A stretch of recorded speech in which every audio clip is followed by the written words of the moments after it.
ఇప్పుడున్న రోజుల్లో చాలా మందికి ఏం తిన్నా జీర్ణం కాక ఇబ్బంది పడుతున్న వాళ్ళ సంఖ్య రోజురోజుకి పెరుగుతుంది. కడుపు ఉబ్బరం, గ్యాస్, మలబద్ధకం లాంటి సమస్యలు చిన్నవిగా అనిపించినా అవి పెద్ద ప్రాబ్లమ్స్ కి దారితీస్తాయని డాక్టర్లు చెబుతున్నారు.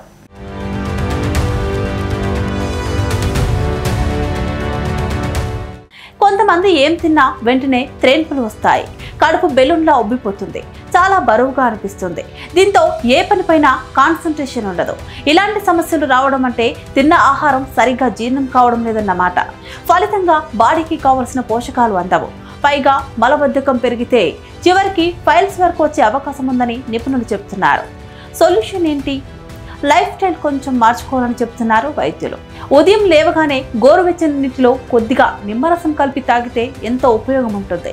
ఇది డైజెస్టివ్ సిస్టమ్ని క్లీన్ చేస్తుంది. కడుపు సమస్యలు తగ్గుతాయి. పైగా ఇమ్యూనిటీ కూడా పెరుగుతుంది. ఇంకా ఒకటి, చాలా మంది డైటింగ్ కోసం రాత్రిలో సలాడ్స్ తింటారు. కానీ పచ్చిగా తిన్న సలాడ్స్ వల్ల గ్యాస్, అసిడిటీ ప్రాబ్లమ్స్ మరింత పెరుగుతాయి. అందుకే వాటిని కాస్త ఉడికించి తినాలని ఎక్స్పర్ట్స్ సజెస్ట్ చేస్తున్నారు. ఇలా చేస్తే అవి త్వరగా జీర్ణమవుతాయి. మొత్తానికి 21 రోజులు ఇలా హెల్దీ అలవాట్లు పాటిస్తే జీర్ణ సమస్యలు తగ్గడమే కాకుండా బెల్లీ కూడా పెరగదని నిపుణులు చెబుతున్నారు. అంటే సింపుల్గా చెప్పాలంటే ఆరోగ్యం కాపాడుకోవాలంటే సరైన ఆహారం, సింపుల్ లైఫ్ స్టైల్ మార్పులు చాలా ముఖ్యం.